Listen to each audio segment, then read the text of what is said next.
Hello to everyone who's tuned in today live. I hope everyone's weeks are off to a great start.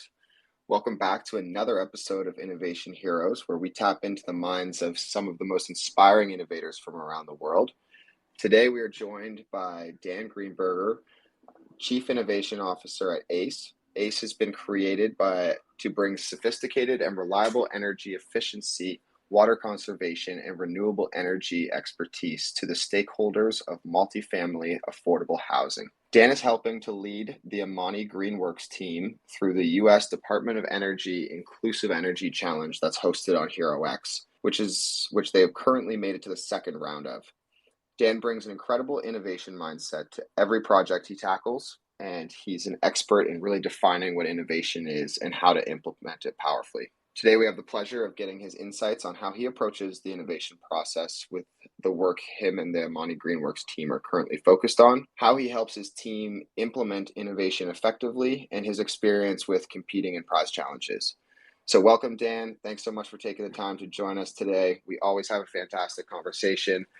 So I'm looking forward to another one. Before we get started, can you maybe share a little bit about yourself and the story behind ACE and Amani Greenworks? Sure, thank you, and thanks for the kind introduction, and thanks for having me. So, as way of introduction of my own background, I've always been somehow involved in creativity. So I started as a creative in a couple of big advertising agencies in Chicago, and then I was a creative in an agency I co-founded in Chicago, and then I became a student of creativity. I did it kind of backwards. I became a student of creativity and went to Buffalo State College. They have the International Center for Studies in Creativity there, which was a transformational program. And having been creative for most of my career up to that point, I finally learned what creativity was and how to help others maximize their own creativity. So then I became a facilitator of creativity, and I worked with a lot of Chicago not-for-profits, uh, helping them do strategic planning and branding and that sort of thing. And then I joined ACE, which is my brother's brainchild. And to all the skills and tools, I added spreadsheets and contracts, which was, a challenge in itself. But ACE itself is an innovator, um, creating new financial models that enable low-income multifamily housing to get retrofits done and energy and water retrofits and renewable energy. And what happened is we have a wonderful client in south side of Chicago in the Pullman, Washington Heights area that we are going to be putting in solar roof panels.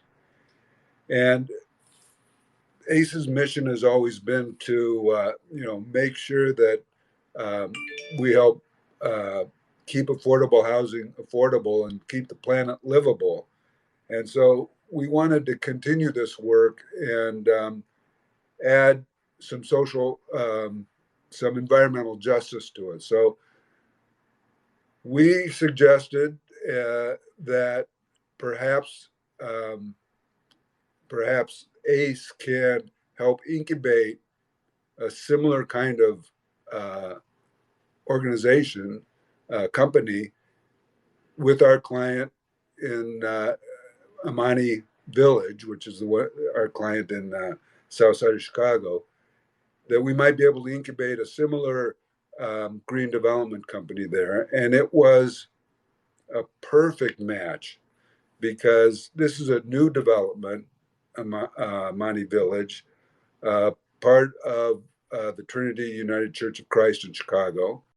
And they were already had a mantra that they wanted to do this by any green necessary. And they already had a workforce development mission. So all these things came together, uh, and we decided that we would work together to make this happen, which is what we submitted to win the first phase of the prize. This Amani Green Works, which is a green development company, minority owned and managed in the south side of Chicago. That's a fantastic introduction, Dan, and thanks so much for painting the picture of your experiences in the past. And I really admire the way you approached the creativity and kind of went backwards when it came to getting the education. Because I also find that some of those things are such buzzwords. I know we've spoken about this in the past: creativity, innovation. They can mean such different things to different people in so many different forms across the board. So it's really interesting for you to take the jump from such a creative background in advertising to what you're currently doing. Where did the passion come from to make that jump? Everything's about problem solving. That throughout my career, it's about problem solving. To be a good problem solver, you have to be very open to ideas and very curious, which means you also have to learn. You have to learn a lot.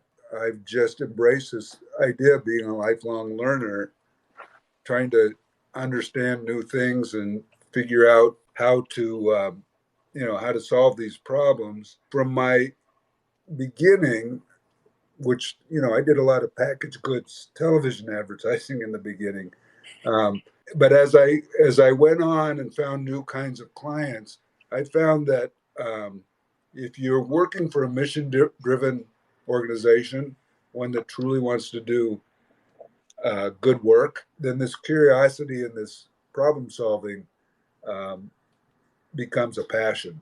You really Mhm. want to make that happen. Yeah, I totally hear you on that. So when you're working your day to day with Amani Greenworks, and then as well, I know the prize challenge put an emphasis on your focus and drive. What are some of the biggest challenges you're facing right now, and what's the main goal you'd like to achieve with the team? You know the term BHAG, big hairy audacious goal. We have a giant vision, and we have a great plan thanks to you know to being able to compete for this prize. It really forced us to think through what we wanted to get done.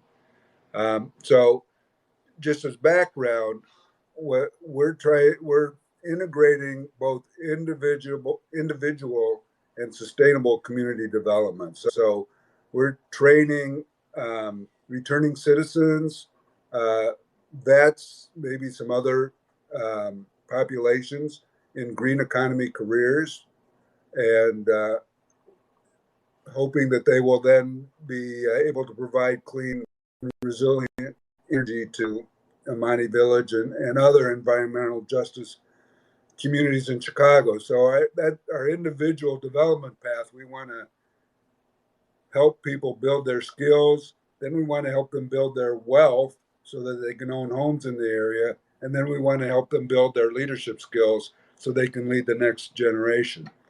And then in our sustainable community development path, we want to create social justice in that we are taking citizens and who have not had opportunities and given them those opportunities, environmental justice to bring clean air and more livable communities to areas that have not um, had that focus, and economic justice by building this green economy, circular green economy in the community. So that's a huge thing. And if you just think about helping returning citizens, the all the support services that need to be available to them, because you have to meet them where they are. Um, they're not all ready just to go into the training and the workforce. You have to get them settled. Sometimes you have to get them housing. Um, all these kind of services. Sometimes have to find transportation for them, or childcare, or other things. So there's a big web of support services Hmm. just to get them so you can train them, and then you have to have all the training.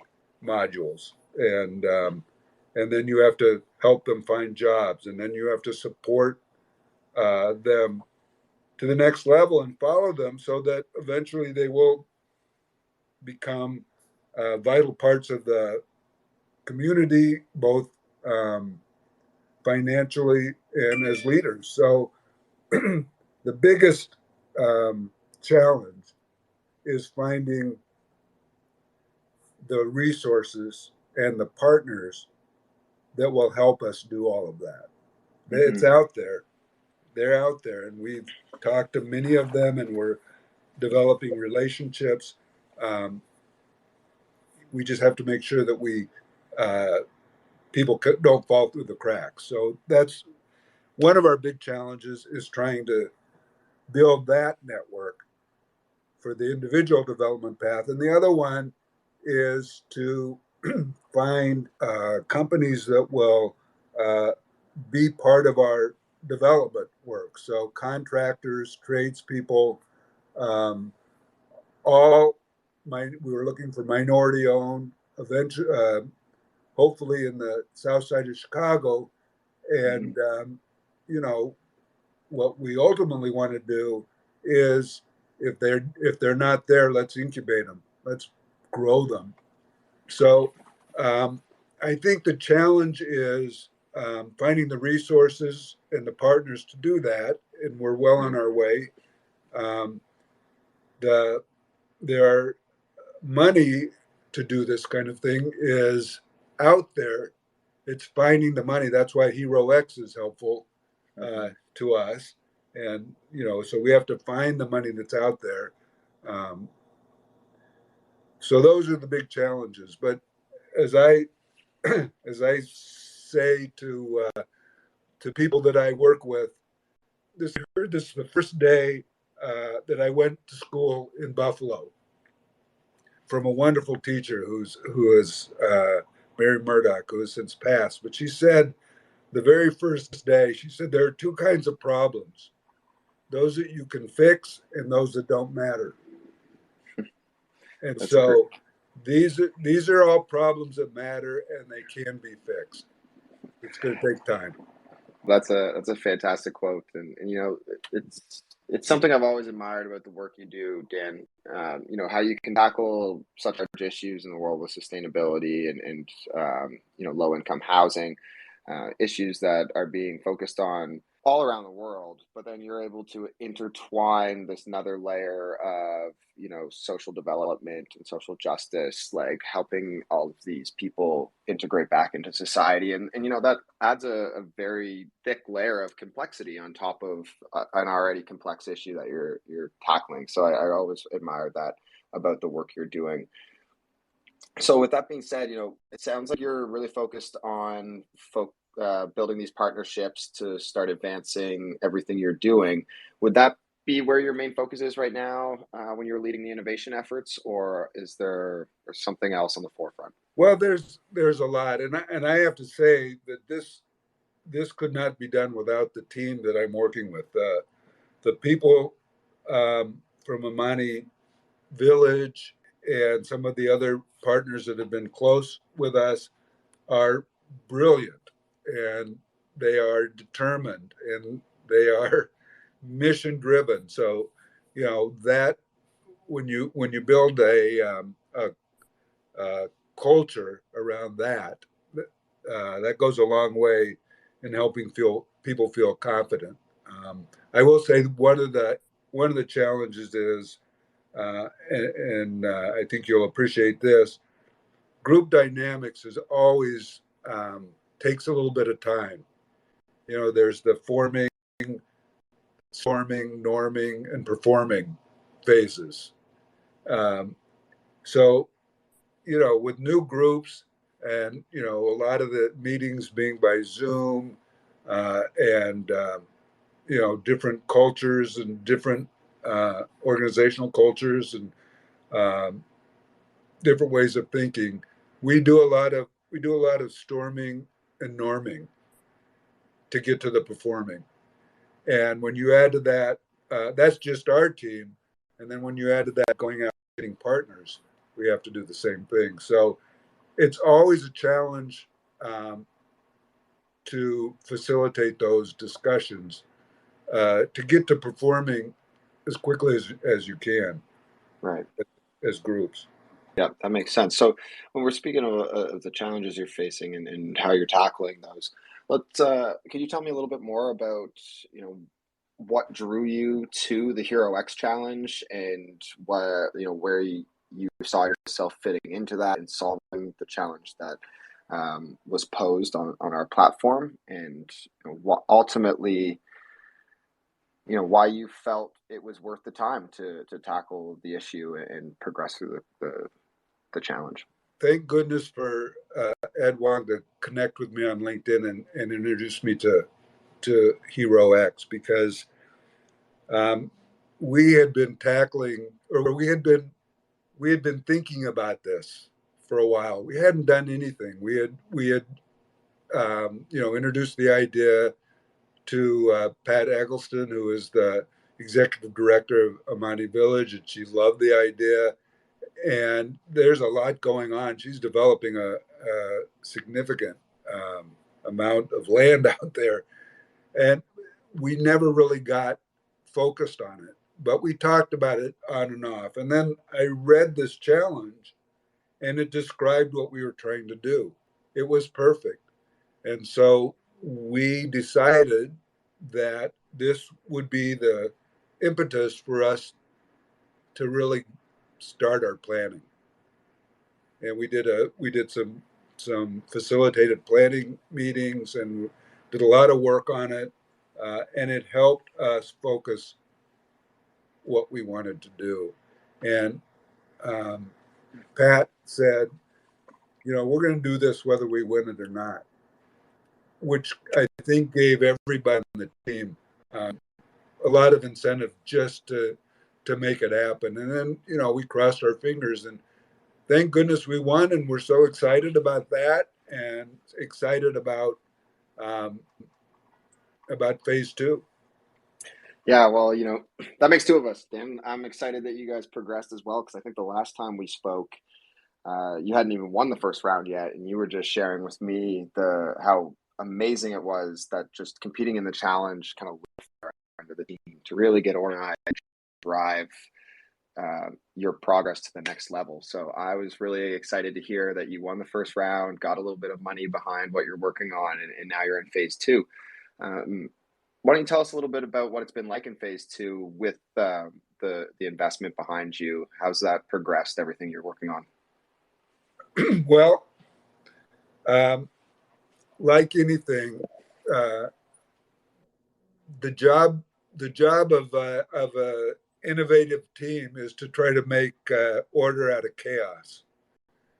So just because we had a good plan doesn't mean that the chaos doesn't come back. So it's trying to figure out exactly where we go from our original plan. It's trying to understand, now that we're in a cohort with 17 other really amazing groups who also won the first phase. Mm-hmm. How we interact with them, how we interact with some of the very impressive group of connectors that they have to help group. So we're figuring that out, and we're trying to really figure out again what we think we need to do and how we're going to measure it um, by the time we're ready to present for phase two. So again, this um, this prize has helped us focus our next steps in a very good way.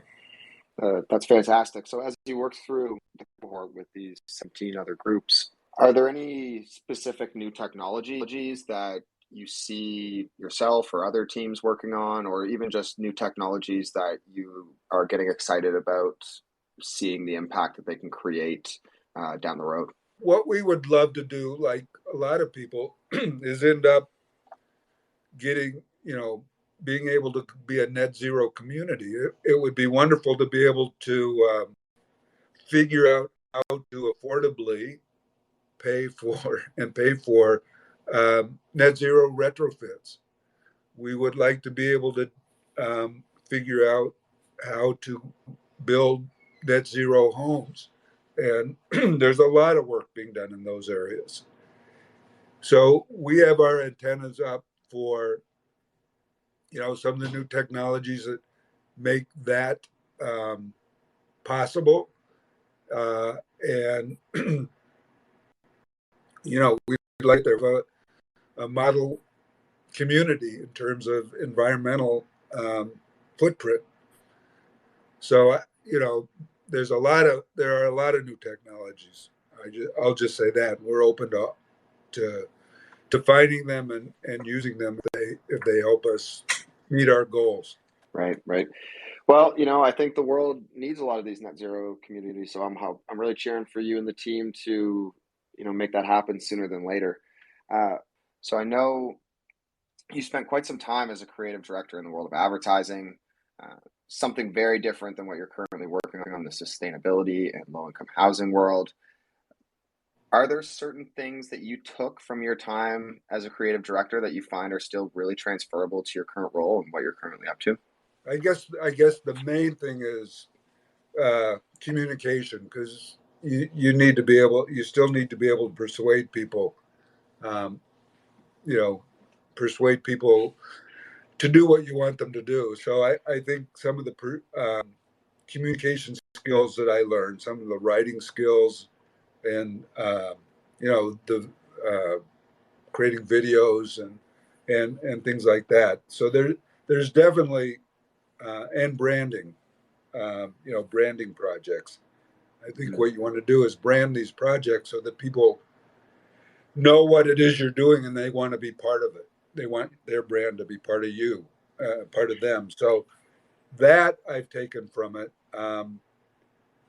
I think I think even more so, and I thought what you said was insightful and interesting about, um, being a creative and then learning about creativity was an interesting path. And being creative, it's intuitive, and so I did everything that I did as a creative director intuitively. I put guardrails on with strategy, which is important, but creativity was intuitive, and it worked better when I worked with other people and we bounced ideas off each other. But it was really when I went to Buffalo State where I understood that creativity is a process, it has a rhythm, and there's a mindset and a tool set and a skill set.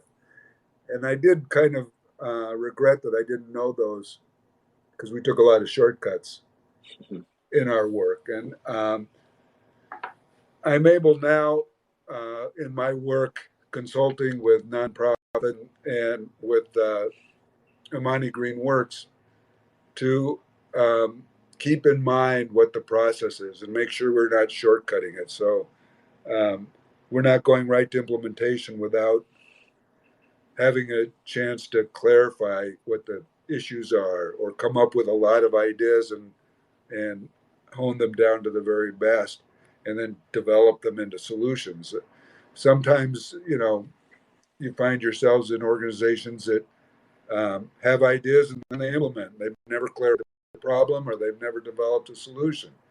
Right. Uh, so, understanding the process, understanding that you should the rhythm, understanding that you should try to come up with as many ideas as possible so that you can winnow them down to the ones that are really important. The idea that you should have fun while you do it. The idea is that you should pay attention to the ideas that make you laugh because there's real power there. Some of these and some of the tools you use, some of the idea tools and some of the idea selection tools have really changed the way I think about creativity, and I brought that That's to my work.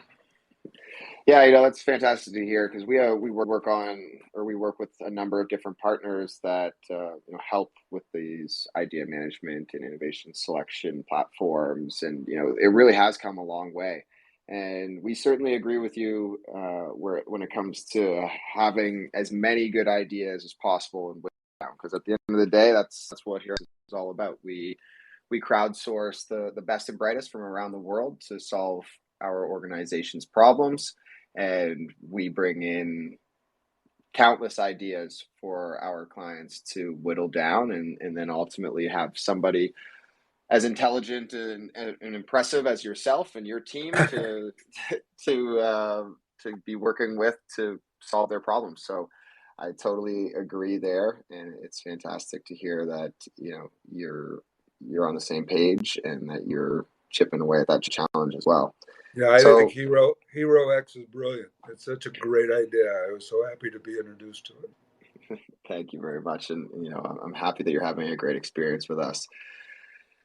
So I know you have a book, Dan. Of all the things you're doing as well, you've written a book, The Playground of Ideas. Why don't you tell us a little bit about that? Because I think we have a surprise for some of our listeners at the end of the call. Well, yeah, I've written a few of those books. They're just little guides that that help um, use creativity or understand creativity, understand the um, how you can use it, or the mindset you need. And Playground of Ideas was just my way um, of talking in a very simplistic terms about what it takes to have good ideas and to have an organizational culture that accepts and looks for good ideas versus one that has a really hard time moving forward with new ideas. It's very quick read. It's um, it's meant to be fun and it gives you a chance at the end to kind of think about it in terms of your organization and even in terms of the way you yourself approach new ideas and creativity. It's awesome. Yeah, I've taken a read through it myself, and it is a easy, insightful read. So for our listeners today, we're going to have a gift for you at the end of the call. If you'd like to have a digital copy of Dan's book, please feel free to reach out to myself or tweet at HeroX, and we will make sure you get your copy. It's a fantastic read. So, Dan, I always like to kind of finish with a looking into the future question. So, what does Ace and Armani Greenworks look like to you in 5 to 10 years from now? Yeah, that's a great question, and in one sense, it's an easy one because um, in 5 to 10 years, Ace will be Amani Greenworks, and we'll be off to something else. We'll be doing something different. Uh, but Amani Greenworks, I think, has just unlimited potential. We've envisioned it um, to be able to go out and do retrofits, energy and water retrofits, and renewable energy within um, the community. But and I think it has potentially could do a lot more. Um, it could it could get into other sustainable um, sustainable pathways. And we haven't really talked about all that they could, but you could do hydroponics, or you could build a factory for creating for making solar panels there, or whatever opportunity shows up, and there's going to be a lot of them, I think, Mm-hmm. that help promote sustainability within a community. I think is open for Monty Greenworks to either start or incubate somebody else starting. So I think the sky's the limit. I think it's I'm looking at it in the long range, but I'm really excited about what might come from Amani Greenworks.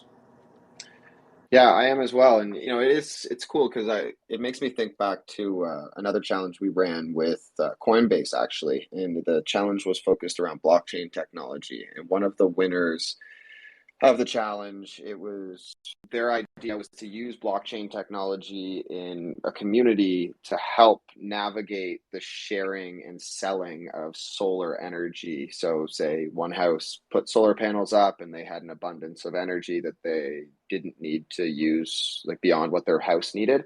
They're able to share that with their neighbor or sell it or things like that. And, I think there's a lot of really cool technologies that are going to be coming out that are really going to move the needle on what you're working with. So I'm excited to follow along your journey and see the impact that you can create. Fantastic. You should send me the name of that winner because that sounds like a great concept. Yeah, yeah, I certainly will. I'm always happy to make some introductions. But you know what, Dan, like, thank you again for joining us. You're an extraordinary innovator and friend, and I always enjoy our time together chatting. Like I mentioned, I'm really looking forward to following you in the Inclusive Energy Challenge. I wish you and the team all the best. And I know you guys are going to create an amazing impact inside and outside of that challenge. Thanks, Adam. It's been fun talking with you, and I had a good time today. Perfect. That's great to hear. A big thank you to everyone who has joined Dan and I live today for this insightful session. As I mentioned a few minutes ago, to all our listeners, we have a special gift for you, a digital copy of Dan's book, Playground of Ideas. You can tweet at HeroX or message me directly on LinkedIn for your copy. If you have any questions or anything post-show, please feel free to connect with me on LinkedIn and shoot me a message. Again, my name is Adam Olson. I'm always happy to chat and continue these conversations online. Catch this session and past episodes at innovationheroes.buzzsprout.com. The link to the recording will be made available along with other handy content snippets that you can use to forward your own innovation goals. Our next session on September 13th will be live with our CEO, Cal Sahota of HeroX, and Diane Finkhausen from Open Assembly. We're looking forward to being with you then. Please reach out anytime at possibilities@herox.com if you're interested in being a guest on our podcast. Thank you all again for being part of the solution, and we'll see you in a few weeks. Take care.